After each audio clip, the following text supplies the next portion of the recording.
बिस्मिल्लाहिर्रहमानिर्रहीम। Dear student, अस्सलाम वालेकुम।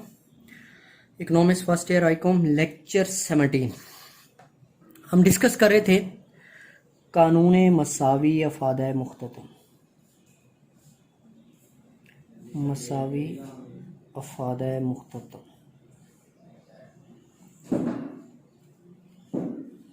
Law of equimarginal utility.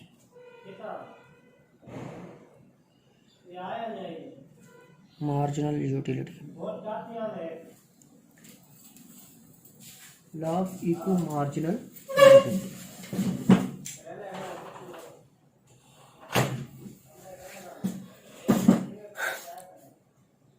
इस कानून के मुताबिक जो हमने पिछले लेक्चर में इसको मैथमेटिकली डिस्कस किया, ग्राफिकली अभी रहता था, तो मैंने बताया कि पिछले कानून तकलील अफादा मुख्तम के मुताबिक जब एक सारिफ अपनी आमदनी को किसी एक शय पर खर्च करता है तो अफादा जो होता है वो कम होता चला जाता है। ये कानून सारिफ की रहनुमाई करता है कि वो अपनी आमदनी को किसी एक शय पर खर्च ना करे बल्कि एक से ज़्यादा अशिया पर खर्च करे और इस तरह खर्च करे कि दोनों अशिया के अफादे आपस में बराबर हो जाए। अगर अफादे आपस में बराबर कर लेता है, मैं यहाँ वो दोबारा टेबल बना रहा हूँ और जिसमें हमने फ़र्ज़ किया था कि एक सारिफ के पास 5 रुपए हैं, ज़र की इकाइयाँ जो हैं वो 5 हैं और दो चीज़ें वो ख़रीद रहा है। एक आटा है, आटे का मुख्ततिम अफादा, और दूसरा है घी का मुख्ततिम अफादा।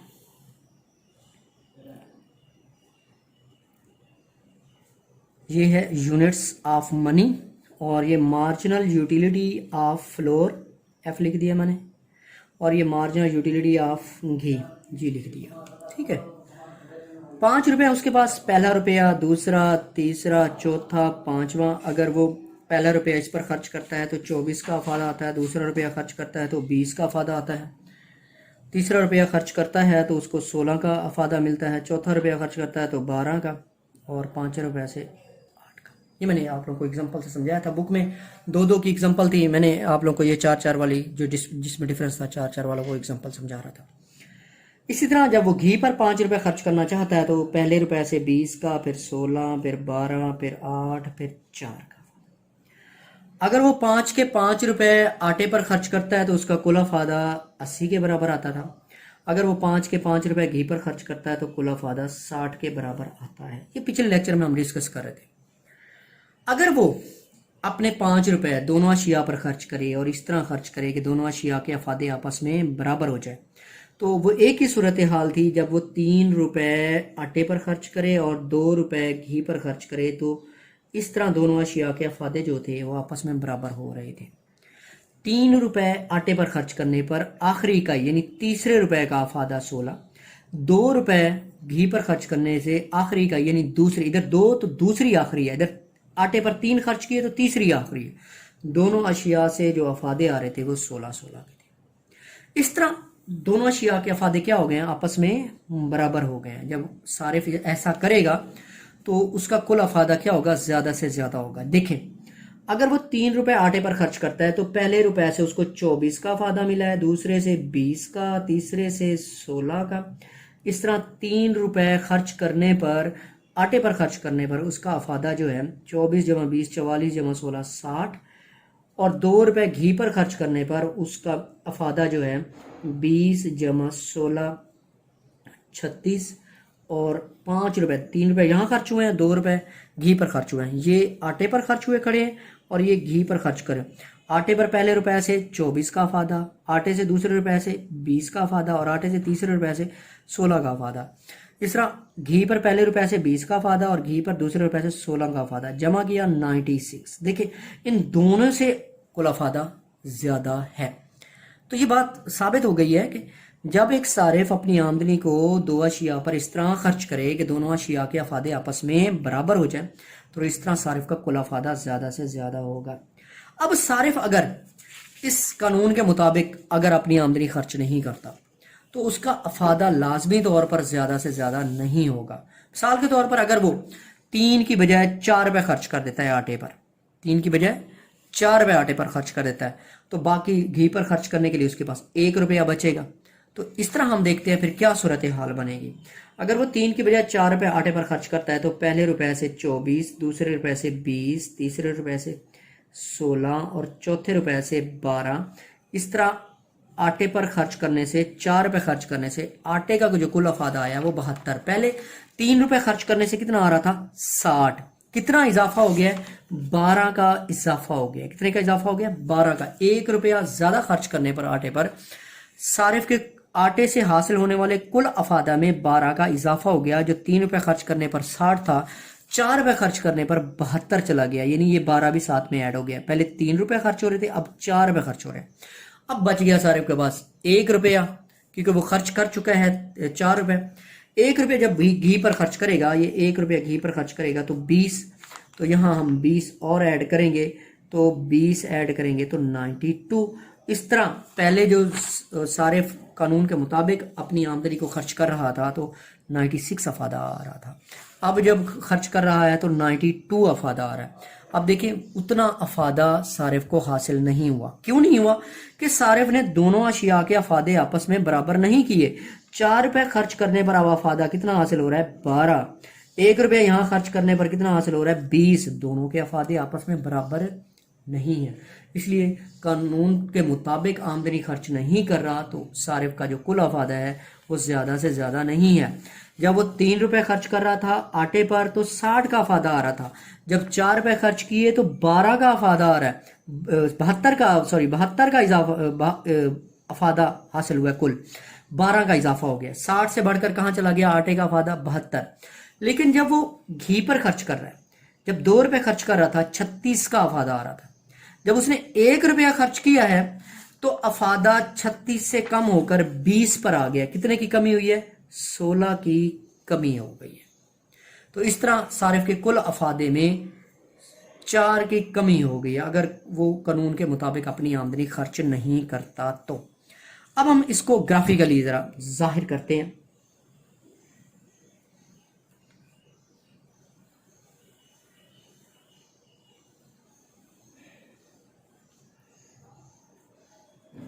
ग्राफ है, इधर हम मुख्ततिम मार्जिनल यूटिलिटी ले रहे हैं, मुख्ततिम अफादा हम ले रहे हैं जी एक्स पर, मुख्ततिम अफादा ले रहे हैं हम जी वाई पर, और मार्जिनल यूटिलिटी जो है, ये जो यूनिट्स हैं, यूनिट्स ऑफ मनी जो है, यूनिट्स ऑफ मनी ये हम वाई पर ले रहे हैं। ज़र की इकाइयाँ,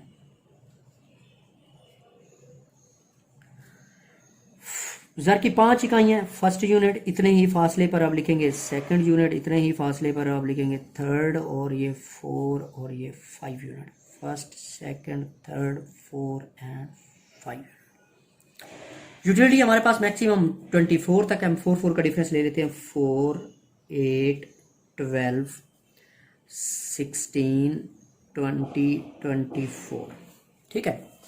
अब देखिए शेड्यूल के मुताबिक उसके पास 5 रुपए हैं, 5 के 5 आटे पर खर्च करता है तो पहले से 24, दूसरे से 20, तीसरे से 16, चौथे से 12, पांचवे से 8। पहले से 24, फर्स्ट यूनिट से ये यहाँ पर 24, ये यहाँ से फर्स्ट यूनिट है हमारे पास, ये फर्स्ट यूनिट से जो अफादा उसे हासिल हो रहा है 24। सेकंड यूनिट से अफादा जो हासिल हो रहा है उसको 20। थर्ड यूनिट से जो अफादा हासिल हो रहा है वो 16। फोर्थ यूनिट से 12 और 5 यूनिट से 8। देखिए जी, पहला यूनिट खर्च किया 24 का अफादा आया, पहला यूनिट खर्च किया इधर से 24 का अफादा आ गया। दूसरा यूनिट खर्च करने पर अफादा 20, दूसरा यूनिट खर्च किया अफादा 20। तीसरा यूनिट खर्च किया अफादा 16, चौथा यूनिट खर्च किया अफादा 12। ये पॉइंट्स आए हमारे पास, हमने इन पॉइंट्स को एक ऐसे सीधी लाइन से ज्वाइन कर लिया। स्केल से आप लोगों ने ये बनाना है, इसको ऐसे एक सीधी लाइन से हमने इसको ज्वाइन कर लिया। ये हमारे पास जो खत बना है ये आटे के मुख्तलिफ अफादे का खत है। हम इसको नाम दे रहे हैं marginal utility of floor, MUF लिख दिया जी। ठीक है जी। अगर वो 5 रुपए, आपने 5 रुपए आटे पर खर्च कर रहा था तो ये खत बन रहा था। अगर वो अपने 5 रुपए घी पर खर्च करता है तो पहले से 20, दूसरे से 16, तीसरे से 12 ऐसे जा रहा है। तो पहले से 20 ये पॉइंट आएगा, पहले से 20, दूसरे से 16, तीसरे से 12, चौथे से 8 और पांचवें से 4। अब इनको भी ऐसे हम मिला लेते हैं, ऐसे सीधे खत से। ठीक है, हमारे पास ये जो कर्व बना है ये बन गया आपके पास मार्जिनल यूटिलिटी ऑफ घी। ठीक हो गया। अब आगे चलते हैं। अब कानून के मुताबिक वो अपनी आमदनी को खर्च करता है। 3 रुपए आटे पर खर्च करता है, अफादा 16। 2 रुपए घी पर खर्च करता है, अफादा 16। जब वो 3 रुपए, ये तीन है, ये 3 रुपए आटे, ऊपर वाला आटे का, नीचे वाला घी का कर्व है, ये जो ऐसे तिरछे जा रहे हैं, ये पॉइंट आता है। इस पॉइंट पर अगर हम अफादा देखें तो कितना है, 16। इधर भी यही था, 3 रुपए से 16। ठीक, अब मैं इसको कोई नाम दे देता हूँ, फॉर ये ए पॉइंट है। 3 रुपए उसने खर्च किए और खर्च करने के बाद उसका जो अफादा आ रहा है वो कितना है, 16। 2 रुपए जब उसने खर्च किए घी पर, ये 2 रुपए, ये दो है इधर से, 2 रुपए उसने खर्च किए घी वाला नीचे वाला खत है, ये घी पर खर्च किए, ये पॉइंट आया तो अफादा देखा 16। इस पॉइंट को मैं देखता हूँ बी पॉइंट।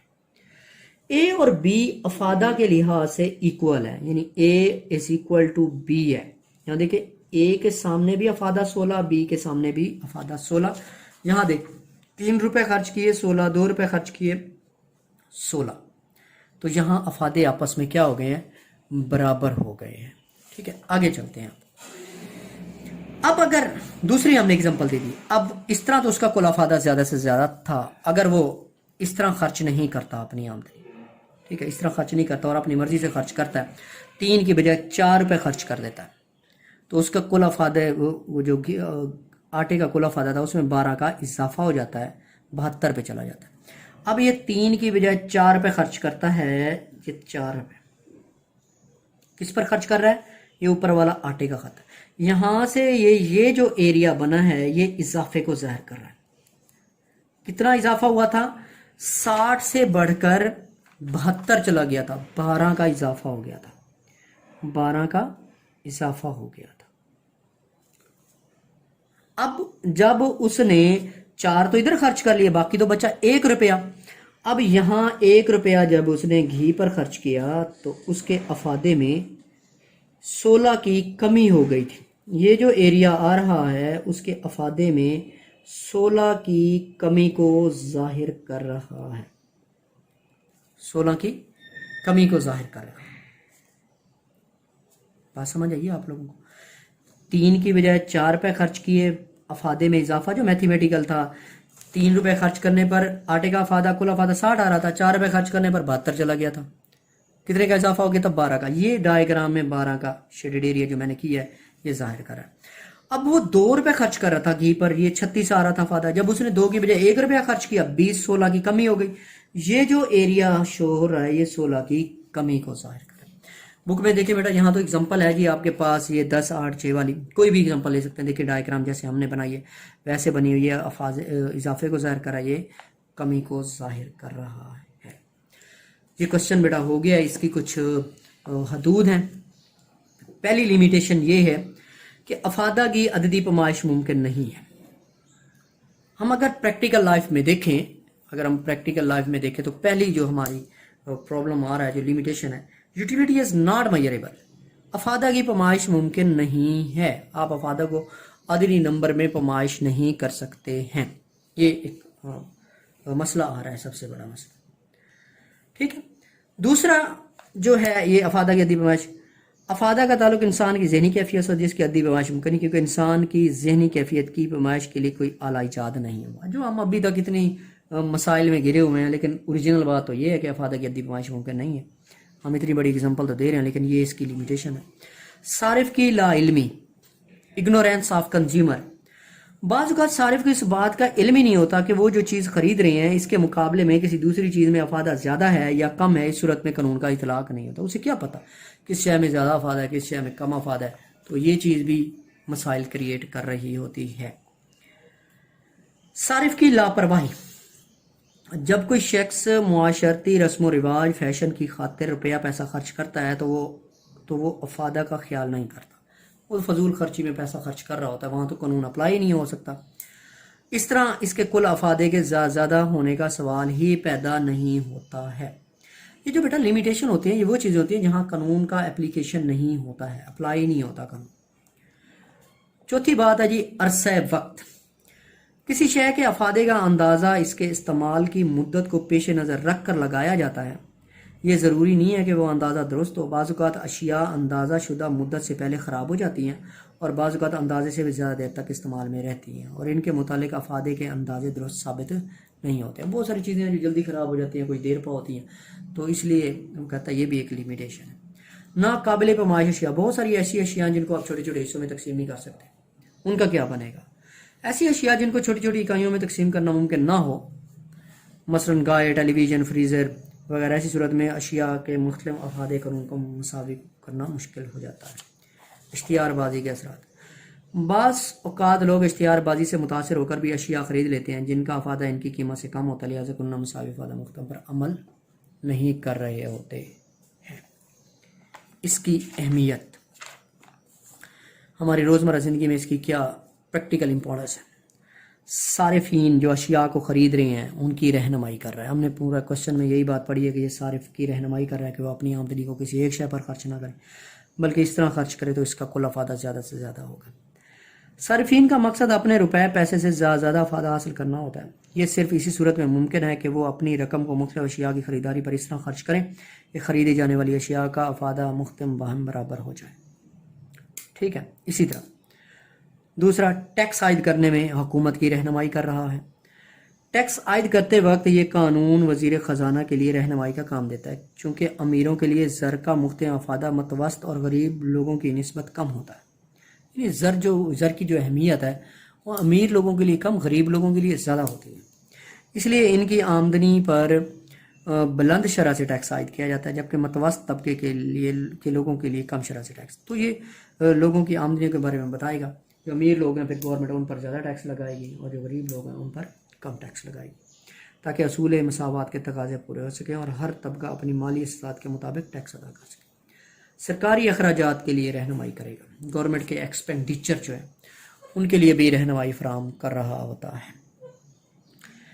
टैक्सों से हासिल करदा रकम को अवामी फलाह व बहबूद के कामों पर खर्च करते वक्त हुकूमत के पेश नज़र मकसद ज़्यादा से ज़्यादा अवामी फलाह व बहबूद। टैक्सों से हासिल करदा रकम को अवामी फलाह व बहबूद के कामों पर खर्च करते वक्त हुकूमत के पेश नज़र मकसद ज़्यादा से ज़्यादा अवाम की फलाह। जो हुकूमत ने एक पैसे इकट्ठे कर लिया टैक्स के ज़रिए खर्च करना चाह रही है, तो ज़्यादा जो हुकूमत का मकसद क्या है, अवाम की फलाह व बहबूद। लिहाजा हुकूमत भी रकम को मुख्तलिफ कामों पर इस तरह तकसीम करके खर्च करती है कि मुख्तलिफ कामों से खर्च होने वाली रकम का अफादा बाहम बराबर हो जाए। सिर्फ इसी सूरत में ज़्यादा ज़्यादा फलाह व बहबूद, यानी गवर्नमेंट के भी यही असूल होते हैं कि अफादे उनके आपस में बराबर हों ताकि ज़्यादा से ज़्यादा फलाह व बहबूद हो। इसी तरह नेक्स्ट है आजरीन के लिए। आजरीन वो लोग होते हैं, सारिफीन अशिया को ख़रीद कर खर्च करने वाले होते हैं और आजरीन जो होते हैं वो अशिया को पैदा करके बेचने वाले होते हैं। आजरीन का मकसद अपने महदूद वसाइल से ज़्यादा मुनाफा। जो अशिया को बेच रहे हैं उनका मकसद यही है कि हमारा मुनाफा ज़्यादा से ज़्यादा कैसे हो सकता है। ये इस सूरत में मुमकिन है जब एक आजिर मुख्तलिफ आमिलीन पैदाश को इस निस्बत से इकट्ठा करके इनके मुख्तलिफ पैदावार बाहम बराबर हो जाए, क्योंकि इसी सूरत में एक आजिर कम से कम खर्च से ज़्यादा पैदावार हासिल कर सकता है। एक आजिर का जो बुनियादी मकसद होता है वो ज़्यादा मुनाफा कमाना होता है। उसका मकसद होता है कि उसके अखराजात कम से कम हो और उसका जो मुनाफा है वो ज़्यादा से ज़्यादा होना चाहिए। लास्ट तकसीम दौलत। तकसीम दौलत क्या था? चार आमिलीन में जो दौलत की तकसीम हो रही थी, आमिलीन पैदाइश के मुआवज़ों का तयन करते वक्त इस कानून की रूह को पेश नज़र रखा जाता है और हर आमिल पैदाइश की शरह मुआवजा इस आमिल की मुख्तलिफ पैदावार के बराबर मुकर्रर की जाती है। ये हमने एक क्वेश्चन पढ़ा है। क्वेश्चन था हमारा कानून मसावी अफाद मुख्ततम। कानून मसावी अफाद मुख्ततम मार्शल ने एक्सप्लेन किया। इसको मार्शल बता रहा है कि जब एक सारिफ अपनी आमदनी को किसी एक शय पर खर्च करेगा तो उसका अफादा कम होता चला जाएगा, इसलिए उसे अपनी आमदनी किसी एक शय पर खर्च नहीं करनी चाहिए, बल्कि दो या दो से ज़्यादा अशिया पर इस तरह खर्च करनी चाहिए कि उन पर खर्च की जाने वाली ज़र की आखिरी इकाई उन पर खर्च की जाने वाली ज़र की आखिरी इकाई का मुख्त मफादे आपस में बराबर हो जाए। जैसे 3 रुपए उसने आटे पर खर्च किए तो आखिरी इकाई क्या हो गई, तीसरी इकाई आखिरी। 3 रुपए जो खर्च किए, पहली दूसरी तीसरी, तीसरी आखिरी हुई। 2 रुपए घी पर खर्च किए, पहली दूसरी दूसरी आखिरी हुई। तो दोनों के अफादे आपस में क्या हो गए, बराबर हो गए हैं। इस तरह सारिफ का कुल अफादा जो है वो ज़्यादा से ज़्यादा होगा।